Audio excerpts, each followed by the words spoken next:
Buenas noches a todos. Quien habla acá es Sergei Cusato de Brasil. Estoy haciendo la moderación de una conferencia internacional. Invito a Daniela Garesi, Servicio Profesional de Boston, Latinoamérica. Daniela, muy buenas noches. Muy buenas noches, Sergey. Muy buenas noches a todos. También está Jaime Paunet con nosotros desde España, cerca de Barcelona, y lo invitamos porque ahora se ha transformado en una persona realmente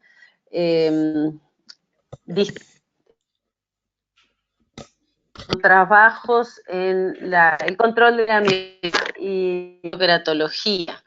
A mí me sorprendió igual cuando me dio el título porque también agregó la palabra híbridos, así que se ve que tiene muchísimo para contarnos. El Jaume tiene título de diplomado en óptica de optometría, un máster, un doctorado, y todo eso agregado a que ya está haciendo conferencias en sitios alejados como China, Europa especialmente, porque de ahí es su ambiente, y a veces le ha el simposio de lentes de contacto especiales en Las Vegas, que es uno de mis preferidos. Jaume, buenas noches, bienvenido, y bueno, queremos disfrutar de tu conferencia. Buenas noches, ¿cómo están? Bueno, gracias por invitarme de nuevo. Vamos a hablar un poquito más sobre la miopía y su control. Hoy dedicado sobre todo a lo que son los lentes rígidos, lente de contacto rígido.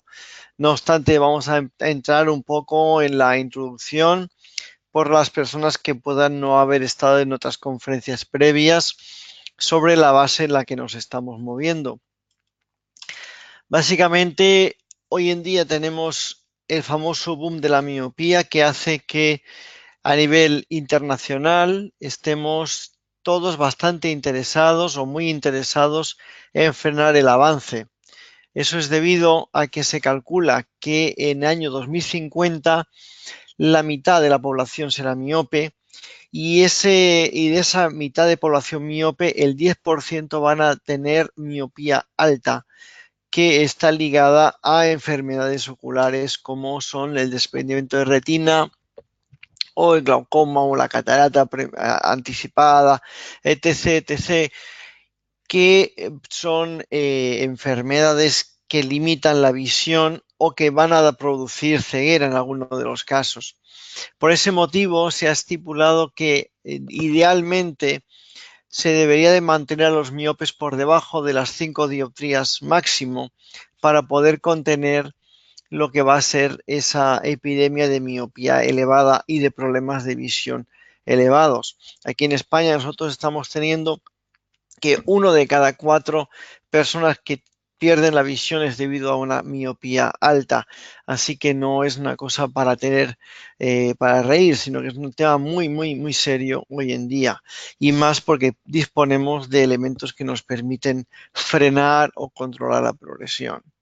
Vamos a andar un poquitín sobre la manera en cómo nosotros hoy en día enfocamos el tema, sabiendo que cuanto más pequeños los niños, más miopía van a tener a largo plazo y por tanto, cuanto antes empecemos va a ser mejor. Y vamos a centrarnos en lo que es la teoría de la refracción periférica. Esta teoría es una teoría relativamente cómoda porque ayuda muy bien a entender y nos ayuda mucho en cuanto a qué elementos y cómo utilizarlos hoy en día.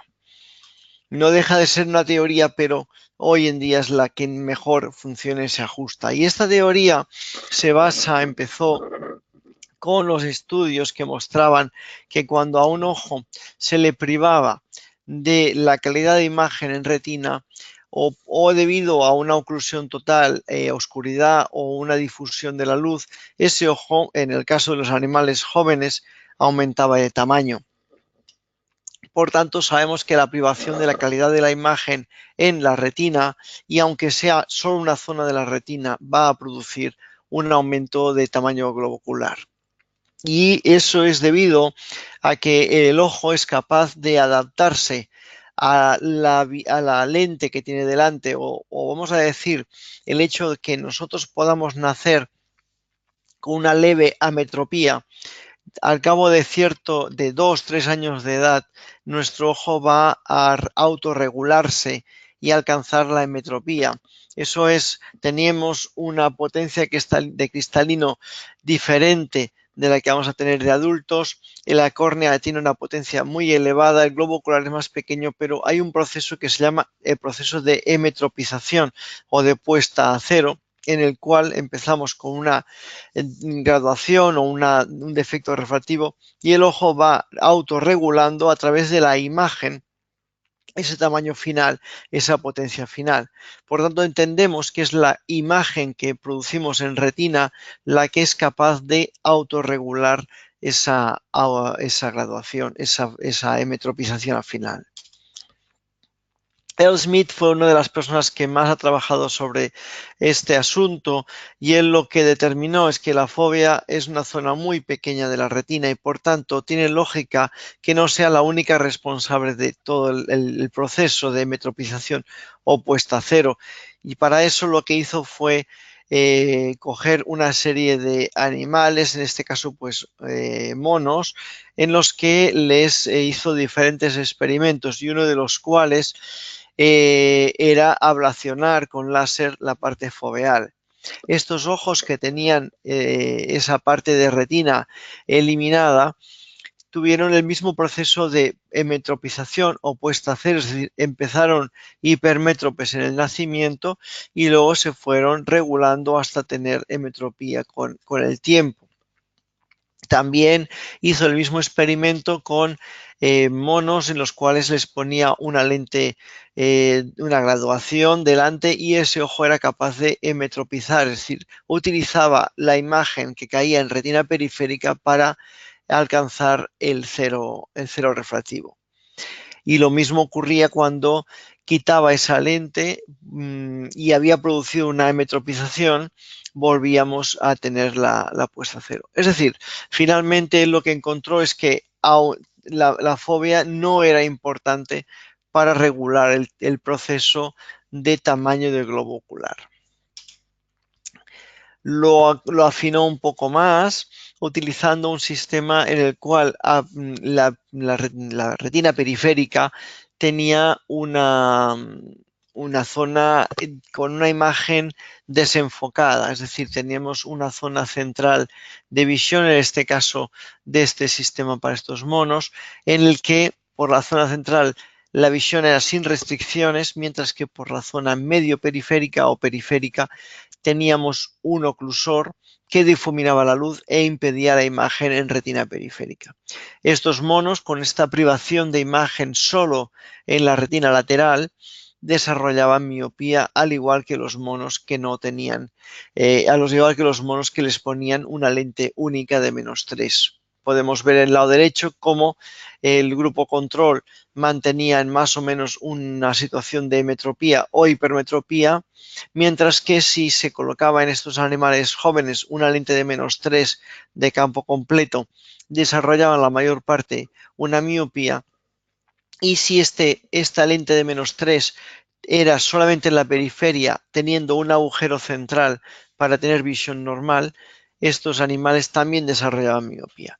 Volvemos pues, por lo tanto, que el hecho de tener una visión normal en fóvea y restringida o desenfocada en retina periférica, sigue actuando el proceso de hemetropización o de focalización.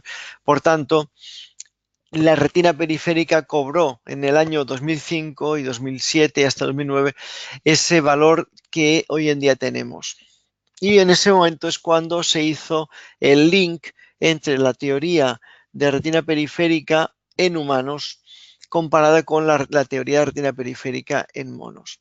En monos, en animales pequeños, en animales muestran fácilmente que eso es así, que podemos modificar el tamaño de su ojo o cómo ese ojo crece modificando la calidad de la imagen o lo que estamos enviando en la retina periférica. En seres humanos es un poquito más complejo porque estamos hablando de niños que han emetropizado, es decir, nacieron con leve hipermetropía y a los 2 años y medio, 3 años ya están emetropizando hasta los 6 años, que vamos a decir que pueden estar emétropes, y a partir de los 6, 7, 8, 9 empiezan a desarrollar una miopía que es escolar. Por tanto, ese link tiene ciertas debilidades, pero esa teoría nos permite bastante bien el diseño de lentes de contacto que puedan frenar la progresión.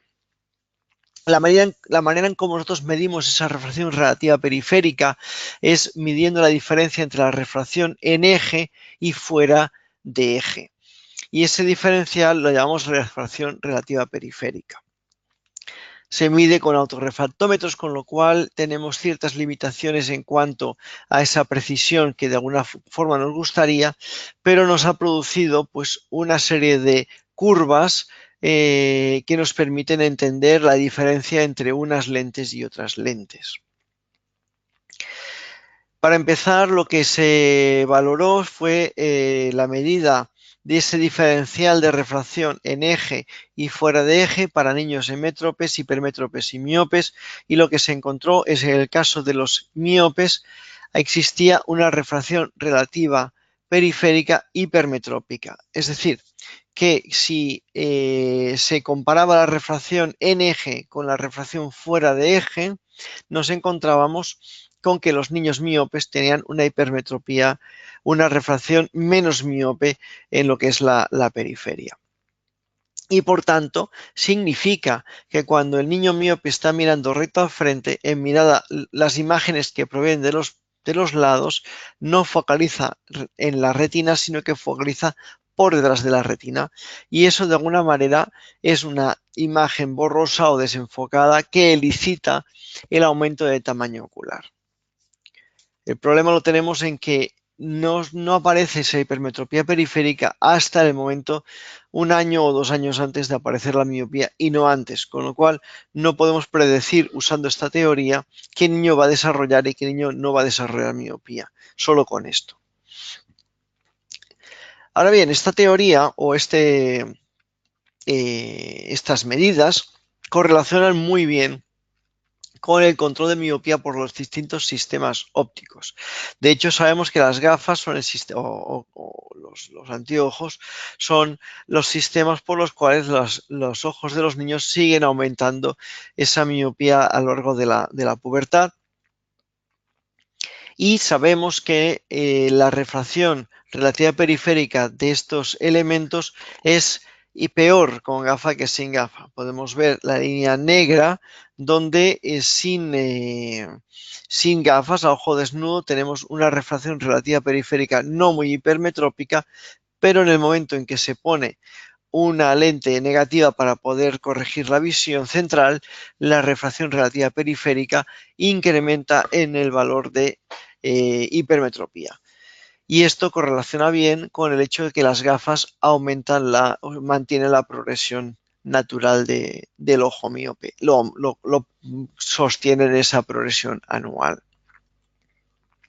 La pregunta nos aparece en el momento que de alguna forma queremos mejorar nuestra calidad de imagen, queremos mejorar esa señal que enviamos a la retina para frenar o para bloquear el proceso de aumento de tamaño ocular, y para hacerlo lo que proponemos o lo que propone la teoría de L-Smith es modificar la imagen en retina periférica adelantándola y moviéndola hacia delante de la retina.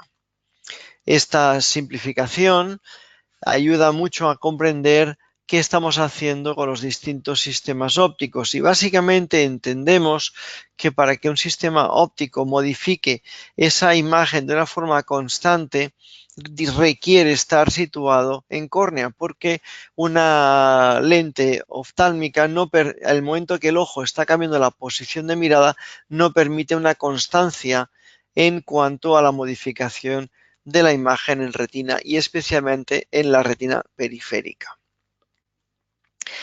Hay que tener en cuenta también, y esto es importante saberlo, que el ojo humano, bueno, cualquier sistema óptico, en el momento que nos alejamos de eje, cuando hacemos un trazado de rayos oblicuo, incrementa enormemente las aberraciones y en especial el astigmatismo oblicuo. Y este astigmatismo en retina periférica puede alcanzar valores de 3, 4, hasta 6 dioptrías de cilindro. Por tanto, no es solamente una única un punto o una imagen puntual que estemos adelantando, sino que estamos trabajando sobre dos focales, las dos focales del astigmatismo. Y lo que nos interesa es mover las dos focales a la zona anterior, al menos una de ellas. Es decir, que estamos trabajando con un sistema astigmático fuerte en retina periférica. Si nos vamos a los distintos sistemas ópticos, digamos que en un ojo de miope vamos a encontrarnos de forma normal, cuando medimos la refracción en eje, la comparamos fuera de eje, vamos a encontrarnos con una menor miopía o una hipermetropía relativa en la periferia, que se va a reducir en el uso de lentes hidrofílicos y se va a reducir mucho más con los lentes rígidos permeables a los gases, los tradicionales. Si bien nosotros sabemos que los lentes rígidos durante mucho tiempo se han estado realizando estudios para valorar si frenaban o no frenaban la progresión, y tenemos una variedad de resultados que no eran del todo concluyentes. Aunque muchos pensamos que sí tienen efectividad, no eran del todo concluyentes. En este caso, en el año 2004, Jeff Walline hizo un estudio que fue de alguna forma el estudio definitivo en este campo, en el cual comparó la evolución de la miopía en usuarios de lentes de contacto rígidos permeables a los gases y lentes hidrofílicos. Y lo que sí podemos saber es que a nivel refractivo hay un menor aumento en cuanto a la refracción, es decir, que en los usuarios de lente gas permeable le aumentaban como 0,25 dioptrías menos por año, que era clínicamente relativamente interesante, pero a nivel de longitud axial de crecimiento del globo ocular no encontró diferencias entre los dos grupos. Y a partir de este estudio randomizado, doble ciego, etcétera, se llegó a la conclusión que no eran efectivos los lentes gas permeables adaptados al sistema alineado, es decir, una adaptación tradicional para frenar o controlar la progresión de la miopía, o al menos no lo eran de una forma suficientemente significativa. A partir de ahí, lo que se ha empezado a trabajar son en lentes de contacto rígidos con modificación de la superficie anterior o posterior para modificar la calidad de imagen y la señal de imagen que enviamos en retina periférica. Muchos de ellos son o multifocales con centro lejos o progresivos, que en este caso es el lente de gradiente de potencia llamado amiopic, de mi desarrollo en mi tesis doctoral. Podemos ver aquí perfectamente una topografía de la cara anterior de la lente, donde observamos una imagen topográfica que para las personas que están habituadas a la ortokeratología es extremadamente similar. Es decir, tenemos una zona central que permite la visión lejana normal, mientras que tenemos este anillo rojo que genera un adelantamiento de la imagen en retina medio periférica y periférica. El color rojo implica un cambio de potencia positivo, mientras que el color azul un cambio de potencia corrector de la miopía o valor negativo. Esto fue publicado y tenemos aquí un gráfico, un diagrama que nos muestra el resultado de este lente en el ojo, en un grupo de niños. Y podemos ver la diferencia entre en azul sin lentes de contacto.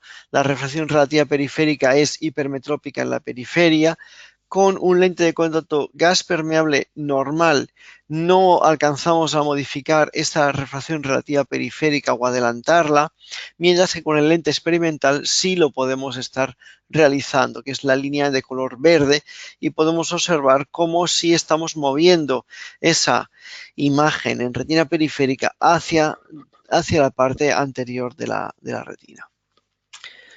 También sabemos que lo que produce es una reducción del retraso acomodativo, el lag acomodativo, y eso se ha relacionado con un mayor freno o mayor control de la progresión de miopía. En el caso de este lente, cuando se hizo el estudio, no está publicado, pero el estudio fue limitado hasta que al final os presento el resultado de un solo caso. Quedaron pocas personas dentro del estudio y por tanto no es válido para publicación, pero a nivel anecdótico es interesante ver qué resultados ocurrió en un sujeto que estaba usando este lente gas permeable especial con gradiente de potencia, que significa que el centro es la mirada lejana y luego tiene una progresión de potencia hacia la periferia, como ya mostré. Entonces aquí tenemos durante 8 meses, usando en el color verde sería la lente experimental y en color rojo lente gas permeable convencional en un ojo y el otro ojo, y a los 8 meses haciendo un intercambio, y se observaba claramente que cuando estaba el ojo que utilizaba el lente de contacto gas permeable convencional era un ojo que progresaba con mayor velocidad que el ojo que utilizaba el lente experimental. Y lo que sí estaba muy claro es que incrementaba lo que son las aberraciones ópticas, al igual que el cambio de refracción periférica.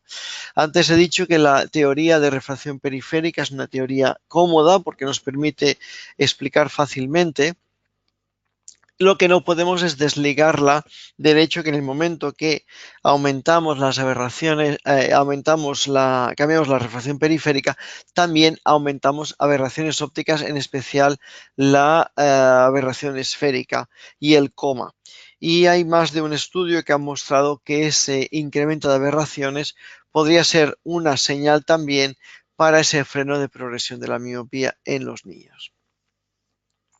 Siguiendo la dinámica, una de las cosas que tenemos es que el momento que nosotros ponemos un lente de contacto, en este caso permeable o rígido, con una superficie anterior esférica o multifocal, con una zona central para lejos y anular para cerca, por ejemplo, bajamos la calidad óptica, incrementamos las aberraciones ópticas y bajamos la calidad, con lo cual uno de los aspectos que nos interesaba observar era cuánto modificaba la refracción, la sensibilidad al contraste. Y lo que podemos observar es que nos mantenemos dentro de la zona normal de visión, aunque este tipo de lentillas bajan la sensibilidad al contraste y disminuyen la agudeza visual en alrededor de una línea normalmente. Gracias al fenómeno de sumación binocular, lo que ocurre es que aunque tengamos una leve disminución de agudeza visual en un ojo monocularmente y en el otro ojo monocularmente, al usar los dos ojos simultáneamente, la visión suele estar preservada y por tanto no suele haber quejas o molestias de visión. Los lentes híbridos, que fue la sorpresa para Daniela, básicamente no deja de ser una opción alternativa cuando queremos tener una superficie óptica perfecta como la que nos proporcionan los lentes rígidos. Nosotros hemos empezado con los lentes rígidos porque es el primer punto más conocido y es su primera opción cuando queremos frenar esa progresión en uso diurno, cuando no vamos a utilizar ortoqueratología o no pudiéramos utilizar lentes de contacto hidrofílicos, que ya hablamos de ellos en una anterior conferencia. Entonces, en el caso de los híbridos, la primera opción que tenemos es utilizar, existen dos en el mundo, Hybrid y Synergize. La idea es hacer una adaptación es similar a lente gas permeable con un faldón hidrofílico. El objetivo del lente híbrido es obtener el confort de un blando mientras que tenemos la calidad óptica de un rígido. El futuro de estos lentes no lo sabemos porque con el advenimiento de las lentes esclerales, esas lentes están tomando más el terreno en lo que son queratoconos y córneas irregulares, pero en el caso que quisiéramos una imagen perfecta de lente rígida y no hubiese tolerancia de la lentilla rígida, podríamos perfectamente utilizar un lente híbrido multifocal. Dentro de los multifocales lo que vamos a encontrarnos es la zona central para distancia o la zona central para cerca. En el caso que queramos frenar la progresión de la miopía con un lente híbrido, vamos a utilizar un center distance, es decir, la parte central va a estar para lejos y anular para cerca. Muchos de ellos permiten, no todos, pero permiten modificar los diámetros de la zona de lejos o de cerca es ajustable al igual que la adición. Por tanto, vamos a procurar realizar una zona de lejos central lo más pequeña posible y la adición alrededor de 2 dioptrías y media que sea generosa, porque es la manera más fiable para frenar o para controlar de alguna manera esa progresión. A nivel de estudios no hay ninguno, pero lógicamente entendiendo que otros diseños multifocales similares nos han mostrado que permiten frenar la progresión, lo hemos de poder conseguir con estos lentes híbridos también. Básicamente no deja de ser el mismo diseño que la Proclear multifocal, centro dominante, que se ha testado ya en frenar la progresión de la miopía en niños, aunque en el estudio de Walline el resultado fue de un 50% de freno. Ahora hay otro estudio que acaba de aparecer en el cual encuentran muy poquita efectividad. Tenemos una variedad de estudios muy amplia y cada vez que tenemos un estudio los resultados son un poquito distintos. Necesitamos tiempo para poder tener un poquito una certeza o validez científica, pero hoy en día para mí es un elemento que existe en el mercado, que está disponible, que tiene que tener una eficacia y que puede ser utilizado. El gold standard, o de alguna manera lo que hoy en día se considera mejor para control de miopía es la ortoqueratología y tiene la ventaja además añadida pues que de día no se están utilizando los lentes de contacto, con lo cual el niño se pone la lentilla en casa, duerme con ella, por la mañana se la quita y por el día no está utilizando nada con esa ventaja. La otra ventaja que tenemos con la ortoqueratología es que la lente de contacto hay que ponerla cada noche. Si no se la pone cada noche, por el día no va a ver. Y eso es lo que ayuda a tener delante la imagen en retina, tener esa imagen que queremos, tenerla siempre por igual. El problema de los lentes hidrofílicos o rígidos o híbridos es que puede ocurrir que haya un día o unas horas que el niño decida no ponerse la lente y utilizar unas gafas o anteojos, con lo cual perdemos eficacia en el tratamiento, perdemos la constancia de uso que consideramos que es básica para que esa imagen, esa señal que enviamos en retina actúe. Por lo tanto, la Orto-K tiene esa doble imagen de la permanencia y de una imagen siempre constante. Sabemos que la Orto-K frena la progresión de la miopía y encaja perfectamente con la teoría de la retina periférica porque modifica esa refracción periférica claramente. Podemos ver de nuevo el anillo rojo de adición positiva y que modifica esa refracción adelantándola en retina periférica.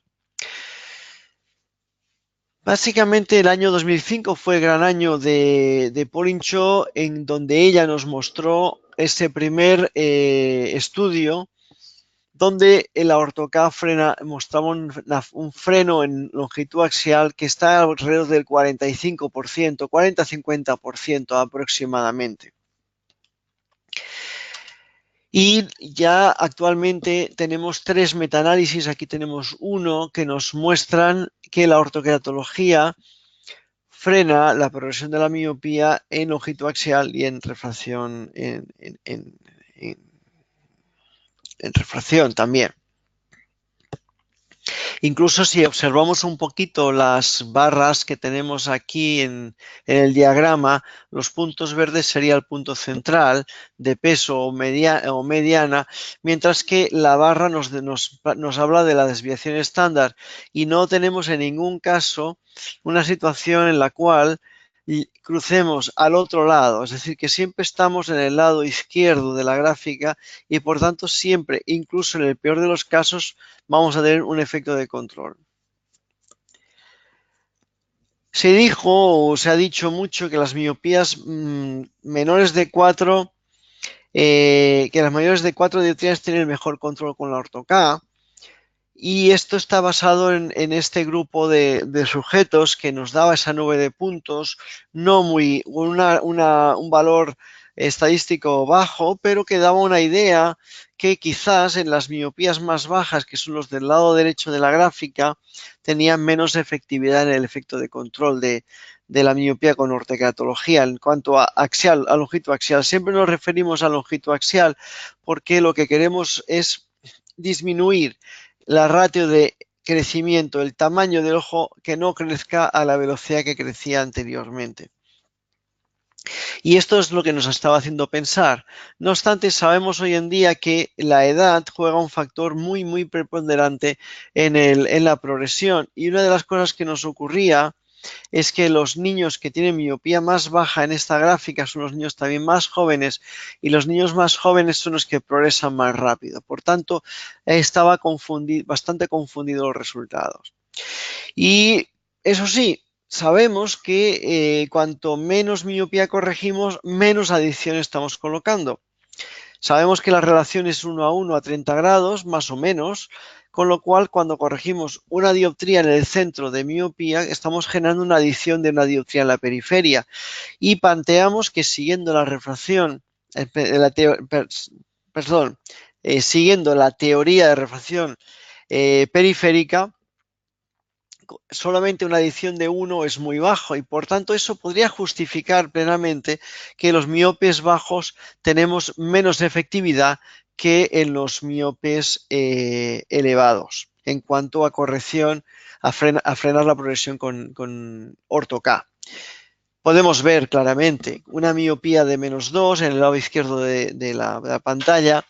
El aro rojo es más estrechito y con un diámetro más grande, mientras que en una miopía de -6, después de haberla corregido con ortoqueratología, nos encontramos con una zona de lejos más pequeña y un aro rojo más importante, es decir, la adición es más fuerte y el aro rojo es más pequeño, está más cerca de la zona central. Con lo cual, en una miopía de -6 estamos modificando la refracción relativa periférica de una forma más intensa, adelantamos mucho más la imagen y simultáneamente vamos a aumentar esas aberraciones cromáticas y aberración esférica que también se han determinado como posibles actores en el control de miopía. Recordar esta imagen en el sentido que si deseáis utilizar una lente híbrida o una lente rígida multifocal, la zona de lejos tiene que ser pequeña, como en el lado del -6, y la adición tiene que ser potente.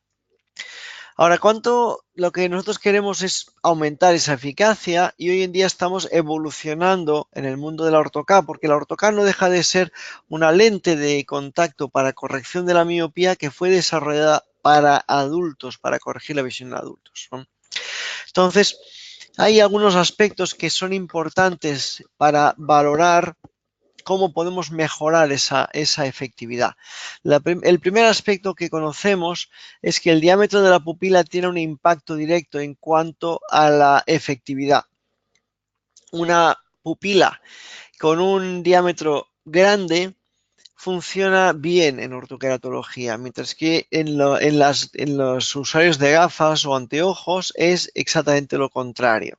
Los usuarios de gafas con una pupila pequeña son los que mejor se mantienen a largo plazo en cuanto a evolución, mientras que los que tienen pupila grande, usuarios de gafas, son los que más evolucionan. En el caso de los miopes con Orto-K, una pupila pequeña no es garantía de buen control con la ortoqueratología. Estamos hablando de una lente de contacto de zona óptica 6 milímetros, que son las lentes de contacto primeras que aparecieron para adultos. Por tanto, ya vamos yendo hacia la idea de que esa lente de adulto con zona óptica 6 deberíamos de modificarla en función del diámetro pupilar. La segunda cosa, lo he dicho varias veces, que las aberraciones ópticas están ligadas con el control, lo mismo que la refracción relativa periférica. Mayor cambio en refracción relativa periférica, mayor cambio en aberraciones de alto orden. Y eso está claro que lo que queremos es las dos cosas simultáneamente. Por tanto, para buscar el mayor efecto de control, lo que vamos a intentar es tener el máximo de incremento en aberraciones ópticas y el máximo incremento en cambio en refracción relativa periférica. Y ligado con el máxima zona de área de valor positivo. Este es un estudio que hizo Benavente, muy bien hecho, en el cual nos mostró que la respuesta es dosis dependiente al valor, a la cantidad de positivo. Es decir, más áreas estos son diferentes diseños de lentes de contacto delante de unos ojos de unos animales, de unos monos, en los cuales teníamos desde una lente totalmente negativa, una única lente negativa, a azul, una lente totalmente positiva delante del ojo, y luego lentes que son de tipo anular más gruesas o más estrechas o neutras. Y ella demostró que el resultado en cuanto a freno o a cambio del tamaño del globo ocular está relacionado con la cantidad de positivo que colocamos delante de ese ojo del animal. Por tanto, la cantidad de positivo es importante porque es dosis dependiente. Conociendo esto y viendo los resultados, viendo cómo es el cambio en una miopía baja y una miopía alta, podemos plantear cambios en esas zonas ópticas que puedan ser más eficaces. El primer cambio y el más sencillo de efectuar es cambiando la altura sagital o la cantidad de lágrima debajo del lente de contacto de ortoqueratología. Aquí tenemos el mismo sujeto con 4 lentes distintas que tienen un cambio en altura sagital. Arriba a la izquierda tenemos la lente que estaría con una altura sagital mayor o más cerrada en cuando hablamos de radios de curvatura, es decir, una lente que de alguna forma tiene una curvatura demasiado excesiva y por tanto la separación entre la cara posterior de la lente de contacto y la córnea es muy alta, mientras que abajo a la derecha tenemos un lente que está alineado o tocando córnea. Las 4 lentes tienen la misma zona óptica, aunque la fluoresceína parezca que no, pero realmente tiene la misma. Y lo que encontramos es que cambiando esa altura de lágrima, ese grosor de lágrima bajo la zona óptica de la lente de contacto, el diámetro de la zona de tratamiento que estamos generando en el ojo es distinta. Y la que nos interesa es la zona óptica pequeña y muy marcada. No una lente muy cerrada que nos va a dar la zona óptica pequeña, pero no voy a tener aro rojo, sí una lente que va a estar ajustada, con lo cual separación entre la cara posterior de la lente de contacto y el ojo, que va a generar una zona óptica pequeña muy marcada. De alguna manera esta sería la imagen ideal. Y esto lo podemos realizar con cualquier lente de contacto ortoqueratológico del mercado, simplemente cambiando, haciéndolo más curvo, aumentando la altura sagital bajo la lente de contacto. Una vez planteado el sistema más simple, podemos empezar a plantear cambios en el diámetro de la zona óptica en nuestros diseños de lente de contacto. Por ejemplo, tenemos una imagen de un lente con zona óptica 6 milímetros y una zona óptica de 5 milímetros a la derecha, y observamos para una misma corrección de 2 dioptrías de miopía como ese aro rojo, que es el aro positivo y que va a adelantar la imagen en retina periférica, está reducido en cuanto a tamaño en el lado derecho comparado con el lado izquierdo, y por tanto lo estamos colocando dentro de la zona pupilar, y no solamente estamos permitiendo que la luz al pasar por la pupila esté afectada por esa zona de adición, sino que estamos incrementando ese grado de aberraciones ópticas, especialmente la aberración esférica, que está unida o ligada con el freno de progresión de miopía. Nosotros hicimos un test con unas lentes de contacto de Orto-K, en los cuales les modificamos el diámetro de zona óptica de 6 a 5 milímetros, y podemos observar cómo en nuestra gráfica en color azul tenemos antes de aplicar ningún tipo de lente, en color rojo es la refracción relativa periférica de un lente de contacto ortoqueratológico con zona óptica de 6 milímetros, o es decir, un lente de contacto convencional para ortoqueratología.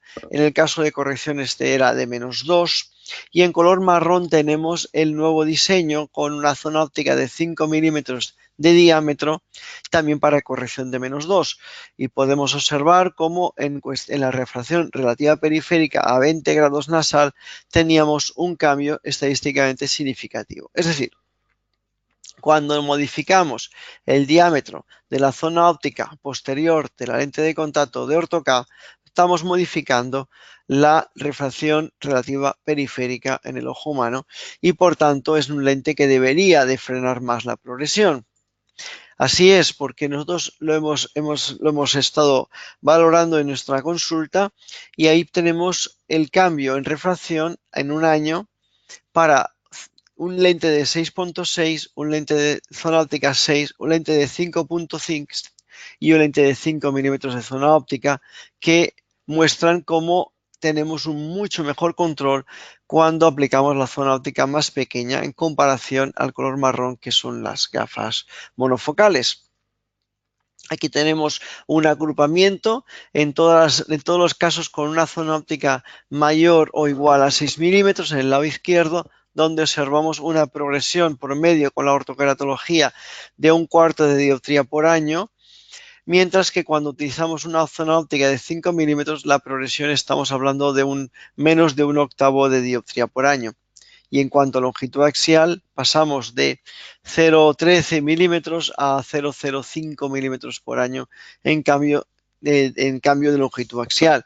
Si lo miramos a la derecha en control de las lentes, las gafas o los anteojos, podemos observar cómo el grupo control, en este caso, aumentaba casi 0,60 dioptrías por año y un incremento de 0,30 milímetros en longitud axial. Claramente había un beneficio importante con la Orto-K y un beneficio superior cuando reducíamos el diámetro de zona óptica a 5 milímetros.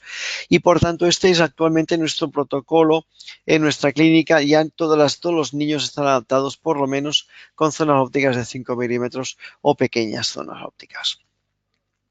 Esto está corroborado también por un trabajo que estuvo haciendo Eddie Chao. Él lo que hizo fue generar un diseño nuevo que está ahí en la pantalla del lado derecho, que él llamó esférico de 6 curvas, con una zona óptica pequeña y un reservorio lagrimal incrementado por una zona óptica asférica, y su resultado fue este de aquí. Él comparó sus casos con el CLEAR, con el estudio CLEAR, y realmente tampoco es tan necesario, porque en las barras verdes tenemos lo que le aumentaba al cabo de 5 años de uso de la lente de ortoqueratología con zona óptica de 6 milímetros. En las bajas miopías se le estaban como disparando, mientras que en las altas más o menos se mantenía. Y si vemos el color rojo, es cuando cambiamos el diseño, cuando cambió el diseño a esa zona más pequeña y con una zona más incrementada del reservorio lagrimal, como teníamos un control similar independientemente de la refracción baseline o inicial. este está por publicar y nosotros hemos desarrollado algo similar. Aquí podemos observar el lente de doble reservorio lagrimal en el lado izquierdo con zona óptica de 6 milímetros. En el centro el lente con zona óptica de 5 milímetros, que es el que hemos presentado hace un rato con modificación de retina periférica, y a la derecha tenemos un nuevo diseño que llamamos Prevention, que tiene esa zona óptica no solamente más pequeña incluso que la anterior, sino que además tenemos un reservorio lagrimal incrementado en cuanto a cantidad de lágrima para aumentar la succión en esa zona. El objetivo, obtener este mapa. Ahí tenemos en el lado derecho el resultado de una corrección con un lente de zona óptica pequeña para una baja miopía, donde el aro rojo sí está situado en la zona de la pupila, pero muy poquito, muy poco marcado. Es decir, que la adición que estamos realizando es baja, tal y como dijimos, relación 1 a 1. En el lado izquierdo, el aro rojo, que es la zona, el aro que muestra la adición, o cambio en retina periférica, vuelve a estar situada en la zona similar, pero muchísimo más marcado, con lo cual en este caso lo que estamos teniendo es un efecto mucho mayor en cuanto a adelantamiento en retina periférica. El resultado es muy espectacular y lo hemos validado en cuanto a globo ocular. Podemos observar en la gráfica, en color marrón sería antes de hacer nada, en color rojo sería un lente de contacto convencional en cuanto a refracción relativa periférica y en azul el nuevo diseño, cómo modifica extraordinariamente, adelanta de forma muy potente, haciendo adiciones de hasta 5 dioptrías, 6 dioptrías en retina periférica para un caso en el cual solamente estaríamos corrigiendo 2 dioptrías de miopía. Este diseño nuevo, estamos trabajando en él a largo plazo para valorar el freno o el control de miopía que pueda tener y tendremos resultados en un tiempo prudencial. Y lo que podemos observar es el cambio de potencia, por ejemplo, en la córnea. En este caso, en azul, vemos cómo al alejarnos del centro incrementamos ese cambio de potencia, es el cambio antes-después en potencia corneal. Es realmente espectacular la diferencia en correspondencia con un lente normal. La base de este diseño, la gracia que tiene, está en que es la primera vez que nos voluntariamente determinamos la adición que queremos tener en la orto-K. Esa adición no viene determinada por la cantidad de miopía a corregir, sino que es una adición que viene determinada por nosotros mismos y la ubicación de esa adición también nosotros la podemos determinar. De alguna manera es hablar de un lente de orto-K diseñado para control de miopía en niños y no utilizar un lente de orto-K diseñado para corregir la visión en adultos y que la estamos utilizando en niños para frenar la miopía. Por tanto, es un avance y es una novedad muy, muy, muy importante. La agudeza visual la reduce claramente.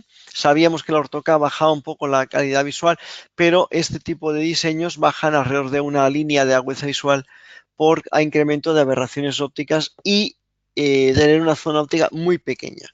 Los niños no ven tan bien como te podrían, ven bien y no se quejan porque los niños normalmente se adaptan muy bien.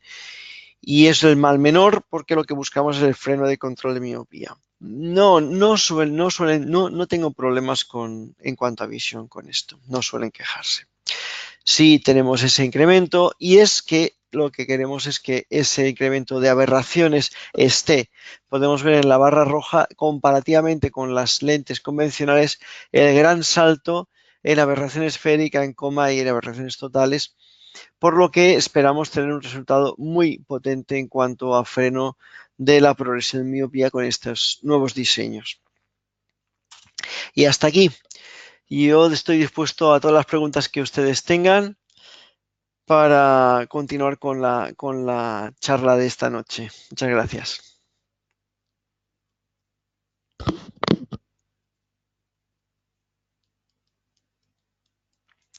No sé si tenemos a Sergey o a Daniela a mano.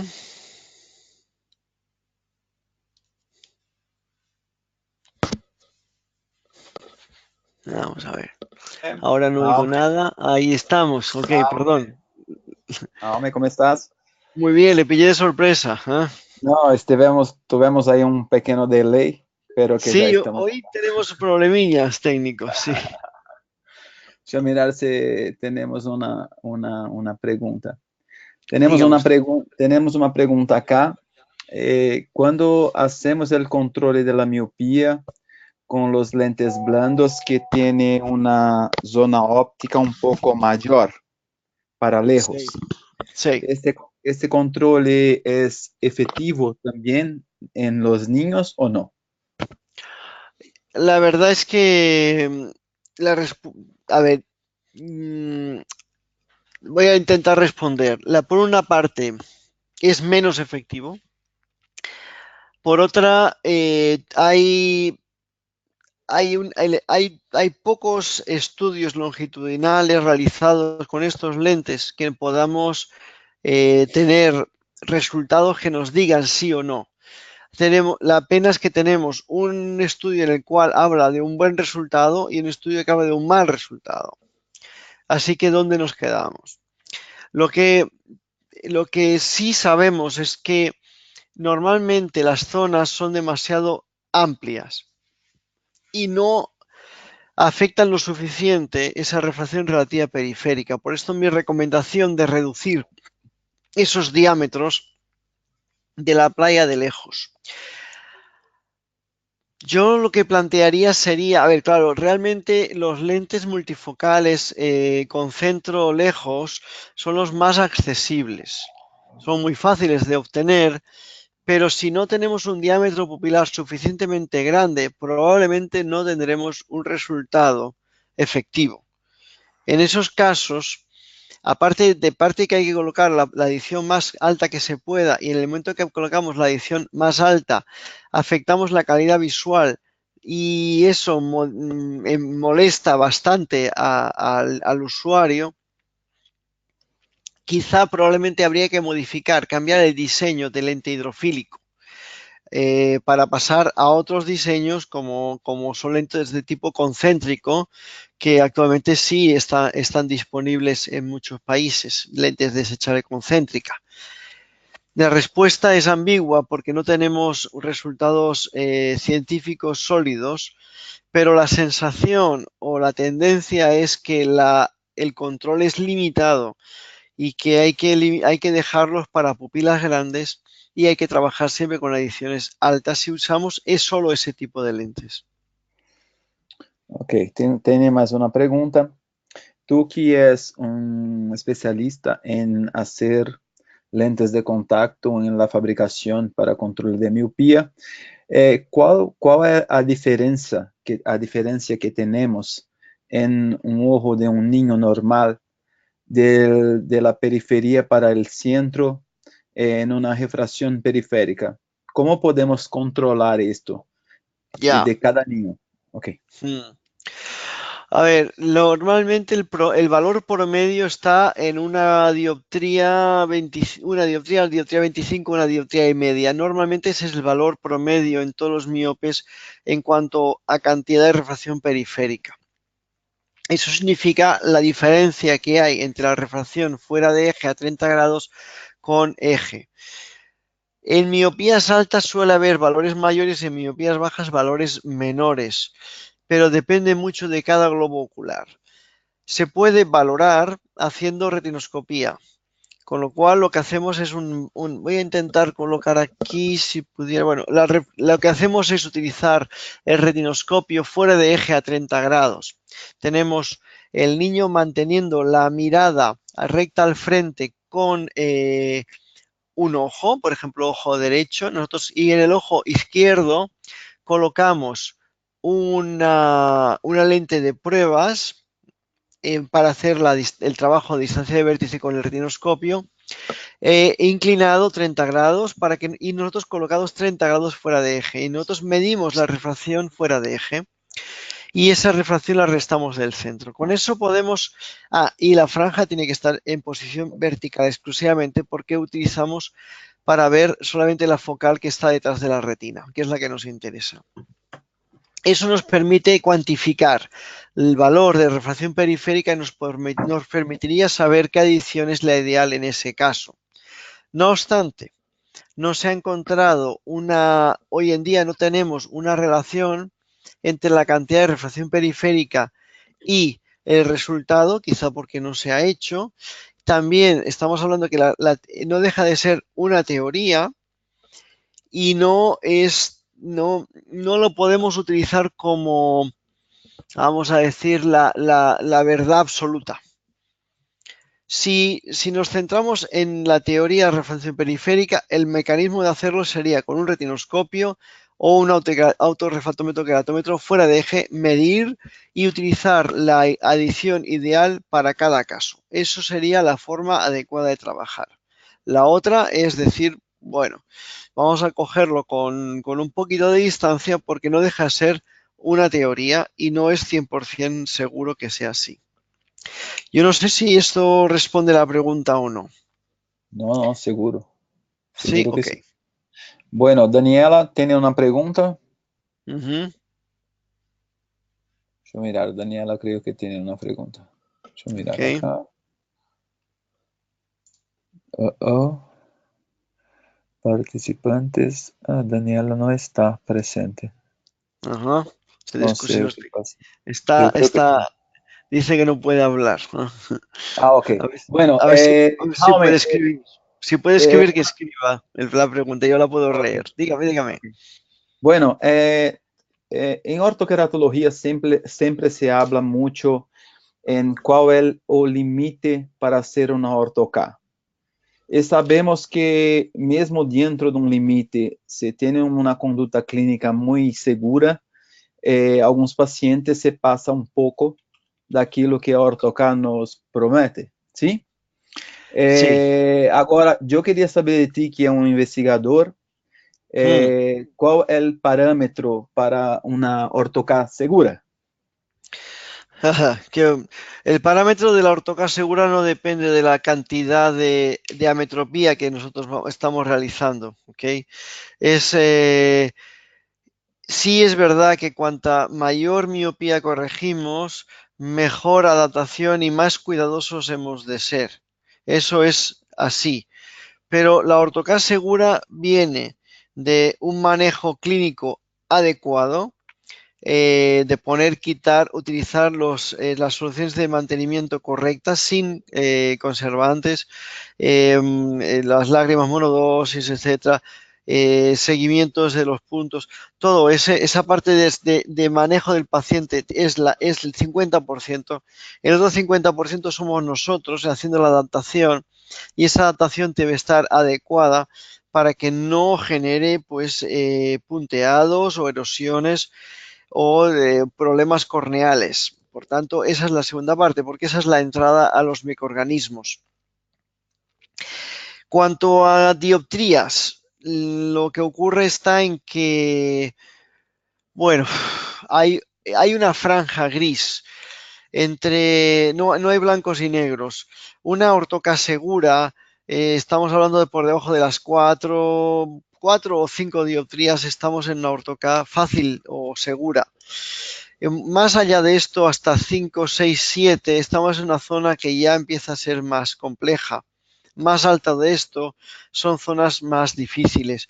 Es posible hacer ortoca en casos de más miopía y más elevados, pero yo lo reservaría para personas altamente expertas y con un control de la datación muy bueno. Repito, la seguridad en la ortoca pasa por el uso de los líquidos de mantenimiento adecuados, peróxido, elementos de povidona iodada que son altamente seguros delante de la cantamueva y la adaptación correcta y el seguimiento correcto del paciente, más que en la cantidad o el número de dioptrías. Perfecto. Bueno, la pregunta de Dani es, con los diseños de zona lejos, más pequeña, que pierden la agudeza visual, una Sí, línea. Sí, esta es una pregunta que de alguna forma me está haciendo Daniela, que es la Sí, pérdida de agudeza visual. Sí, yo lo he repetido varias veces. Entonces, ¿qué es lo que sucede? A ver, primero de todo, esta disminución de agudeza visual es mayor los primeros días y disminuye, hay una adaptación con el tiempo. Por tanto, hay una adaptación cortical que va a minimizar esa disminución de agudeza visual y esa agudeza visual se recupera bastante, no totalmente, pero se recupera bastante al pasar de un mes, 3 semanas, un mes, esa agudeza visual es recuperada parcialmente. La segunda cosa está en que esa pequeña disminución no ocurre en todas las personas. En algunos individuos lo acusan más, otros individuos lo acusan menos. En algunos niños no hay ningún tipo de cambio, es decir, la agudeza visual es perfectamente la normal, mientras que en otros, pues, pueden disminuir, en lugar de estar viendo el 100%, pueden estar el 90%, un poquito más abajo, ¿no? Pero siempre cuando la estamos hablando en monocular. La otra cosa está en que depende en cómo nosotros estemos midiendo esa agudeza visual. Cuidado que es una disminución temporal de la agudeza visual solamente cuando la lente está en su sitio. Es decir, que en el momento que nosotros volvemos a poner gafas, la visión es normal. Siempre no es una pérdida de visión tipo ambliopía en absoluto. Estamos hablando de ver peor el test de agudeza visual a través de un elemento óptico y no estamos hablando de una disminución permanente de agudeza visual, es solamente a través del elemento óptico, en el sentido de que si nos ponemos un elemento que distorsiona la imagen, la calidad es menor, ¿no?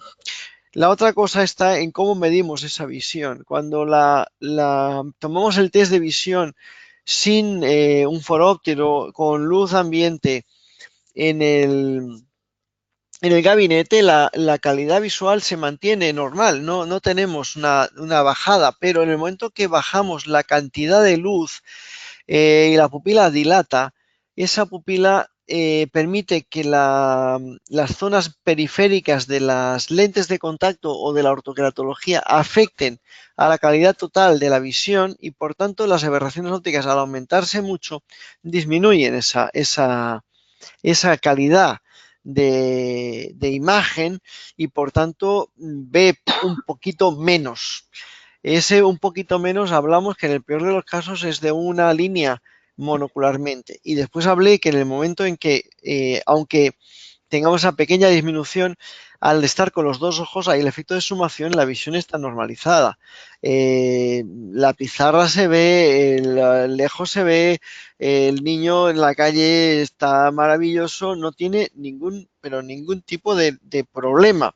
Solamente yo lo tengo que advertir porque el optometrista, el oftalmólogo, cuando tome las visiones de los niños, tiene que estar sobre aviso que no van a ser tan buenas como con un lente oftálmico que busca la perfección absoluta. Y eso hay que tenerlo en cuenta, no asustarse, no darle ningún tipo de importancia o interés y dar tiempo a que haya un efecto de adaptación, ¿ah? Ok, Eso creo que contesta ya más la cuestión, ¿verdad? sí, sí. mi pregunta es a ver si esa nitidez no se pierde permanentemente, pero creo que ya lo quisiste explicar. Sí, Eh, ya lo quise explicar y creo que lo expliqué, pero si solo lo quise es que no lo expliqué bien. La no, de cosa, repente precisamos mucha más perspectiva para poder darnos cuenta si esto está afectando en una agudeza visual más adelante.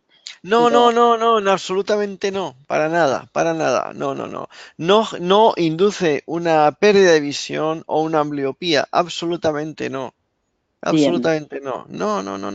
Es simplemente que con el elemento óptico puesto o con la ortoCAD, la calidad de imagen no es tan buena, pero es simplemente temporal, mientras se está utilizando el elemento. No hay una pérdida de visión a largo plazo, en absoluto, está claro. no. Claro.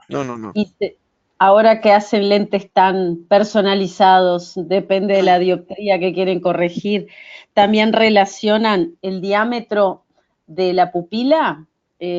¿O simplemente se usa diámetro chico de zona óptica y punto? La solución última que comentaste es la más usada, es decir, usamos un diámetro chico y punto.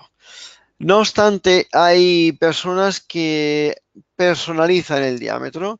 En este caso, por ejemplo, es Langis Michaud. En Canadá, él mide el diámetro pupilar y en función del diámetro pupilar determina el diámetro de la lente de contacto. Es decir, él personaliza totalmente todas sus adaptaciones, todos sus casos. Bien. En otro formato hay que tener en cuenta que para poder estudiar necesitamos siempre el mismo diámetro. No podemos, bueno, de alguna manera el protocolo no puede ser cambiar el diámetro siempre, porque entonces no sabes a qué atenerte. Yo personalmente hago el mismo diámetro siempre y no le doy más vueltas. Pero Langi sí, él sí hace una personalización. Se puede hacer sin problemas. Sí.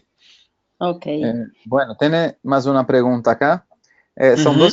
Son dos preguntas en una. ¿Por cuánto Dime. tiempo se hace el tratamiento en los pacientes de control de miopía y orto-K? Porque orto-K hace dos cosas, ¿sí? Defecto refractivo y de control de miopía. ¿Cómo Claro. podemos controlar el tiempo para el paciente usar esto? Ya. Este es una... A ver, mis pacientes de ortoqueratología, prácticamente todos mantienen el tratamiento a lo largo del tiempo y muy pocos lo discontinúan, porque es ¿Incluso algo... después de los 18? Sí, claro, Ajá. por supuesto. Sí, sí, sí, sí, sí, sí. Y además encantados. Sobre todo los que tienen miopías bajas.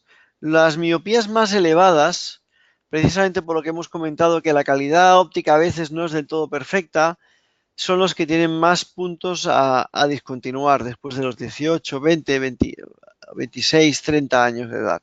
De hecho, yo ya he tenido pacientes que adapté cuando chicos de Orto-K que me están trayendo, que siguen usando y me están trayendo sus hijos para hacer la adaptación de Orto-K. O sea que es a largo plazo el tema. Ese sería continuar no para control de miopía, sino por calidad de vida, porque es vivir sin nada por el día y eso es calidad de vida. Ahora bien, en cuanto a control de miopía puramente dicho, estadísticamente la miopía tiende a estabilizarse alrededor de los 17. Cuando decimos tiende a estabilizarse, quiere decir que el cambio refractivo anual es menor del cuarto de dioptría, pero para mí es un cambio. Y también sabemos que alrededor de un 10% de sujetos a los 30 años siguen progresando. Entonces, cuando me encuentro alguno de mis pacientes que de alguna forma quiere dejar de utilizar la ortoqueratología, lo que hacemos es discontinuarla a una edad prudencial y utilizar o lentes hidrofílicos o anteojos. Normalmente utilizan hidrofílicos o blandos. Y observamos a los 6 meses y al año si hay progresión o no hay progresión. Si esa progresión es muy baja o es inexistente, puede plantear uso de anteojos hidrofílicos o la cirugía LASIK si le apetece. Pero no discontinuamos antes de tener la estabilización. Ese es así. Otros casos, bueno, pues cuando resulta que la lente es un poco molesta o quieren dejarlo de utilizar, lo discontinuamos, pero no sé, ya me he encontrado con algunos casos que han dejado de utilizarla prematuramente y han continuado la progresión de miopía, lo cual es un poquito una pena. Esto es así. Okay. A última pregunta que tengo acá. ¿Cuál es la edad mínima para empezar un tratamiento con orto-K o control de miopía? Para control de miopía no hay edad mínima, porque el control de miopía puede incluir incluso la atropina. Por tanto, no hay edad mínima, hay que empezar cuanto antes posible. Orto-K, los niños a partir de 8 años son suficientemente adultos como para podérsela poner y quitar fácilmente ellos, pero hay casos en niños menores que también pueden hacerlo.